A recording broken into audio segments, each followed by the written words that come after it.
Nearly 800 Witwatersrand students with an average of 65% or higher have cleared their student debt of 63 million rand. These academically excellent students, many of whom fall into the missing middle category, are unable to pay their fees in full.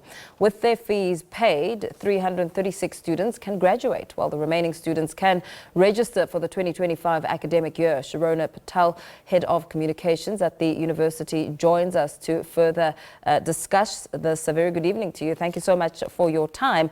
From a university point of view, I mean, this is an amazing initiative. What prompted this move? So there were many people in the missing middle. We found that there were students who could rely on NSFAS, and those are students who could receive tuition fees, residence fees, etc. And there were some people who could pay their own way. So we've got about 10,000 students on NSFAS. We've got about 5,000 students who can pay their own way, but still a large bulk of students in the missing middle.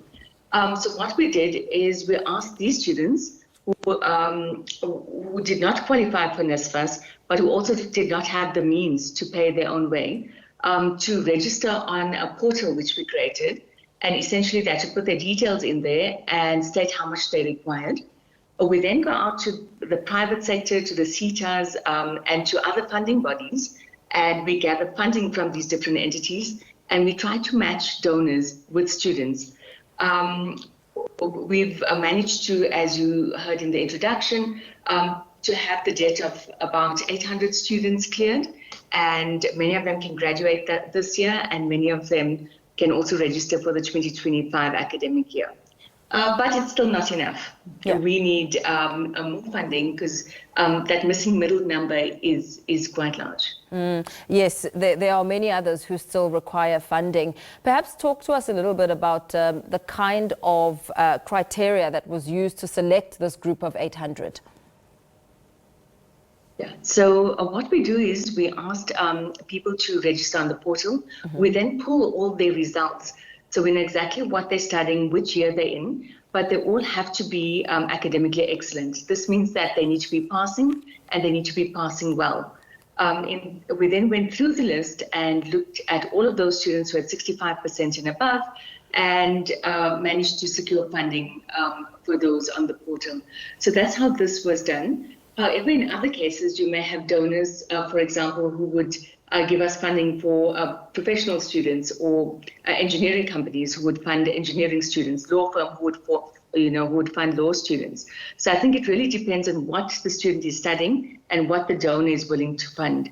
In this way, it helps both the students because their debt gets cleared, but it also helps the funder because they now have new skills which can come into the workplace. And so it's a win-win situation for all, and we are encouraging individuals, corporates, the public sector, and others to talk to our development and fundraising office and to become a member of this club so that we can help more students. Yeah.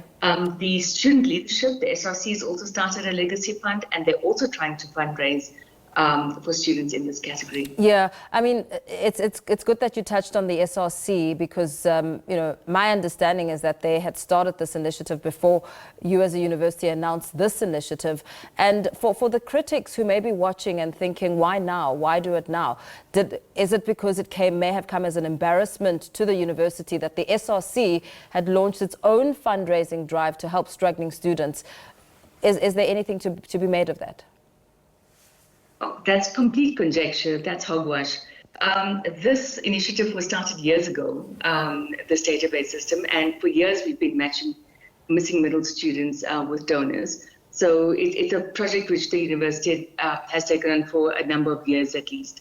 So so I don't think there's any truth to that statement. So I'm not sure where that came from.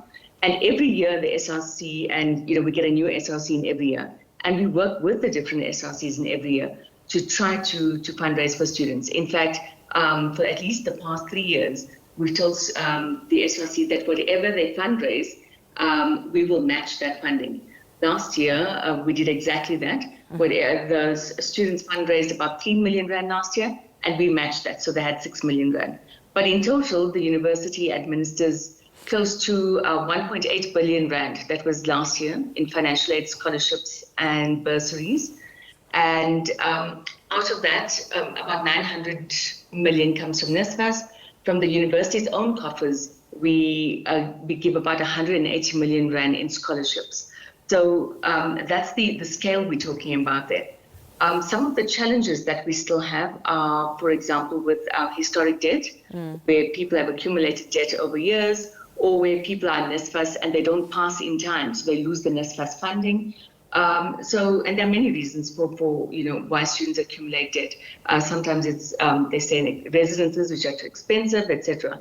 So what we're trying to do with this one was really trying to help those students wherever we could here. So this database was started years ago in our Development and Fundraising Office and our Financial Aid and Scholarships Office. What the SRDC does is a portion of that, and we match whatever it is that they fundraise. Yeah. Shirona, would you say that you've set some sort of a target? Because, I mean, you mentioned the common thread, a large chunk of those people who are benefiting from the missing middle. Is there any target that you're setting to try and assist further? So it really depends on how many students are in need and how many students are on that database. It also depends if they're passing and if they're passing well. And we then have to match that up with what companies are willing to give. So, for example, some corporates would have CSI funds, and they would, or some of them have skills development funds. And so depending on what they have and what the needs of the students are, we try to kind of match that through this portal. But we don't only use the portal. So we always are reaching out, whether it's to corporates, to individuals, to fund the university. So we get about a third of our funding from the state through subsidies, about another third, say, through student funds and student fees, and then another third is roughly through investments and through third stream income. This means that we fundraise for projects. The old planetarium, the new Anglo-American Digital Dome, is an example. So we would fundraise there. That's almost 100 million rand. And those funds that would otherwise have been spent on something like the Digital Dome, we then can use for other purposes within the university, for example, to fund students. And so that's what we've been trying to do, to get external funders to fund infrastructure, to fund other projects, research projects within the university. And often we can't use those funds, for student support, but that frees up the money we have to help assist students. Wits is a non-profit organization, so if there's any surplus at the end of the year, etc., it all goes back into the academic project for academics, for research, for students. Very well. Thank you so much for speaking to us this evening. Shirona Patel, Head of Communications at Wits University.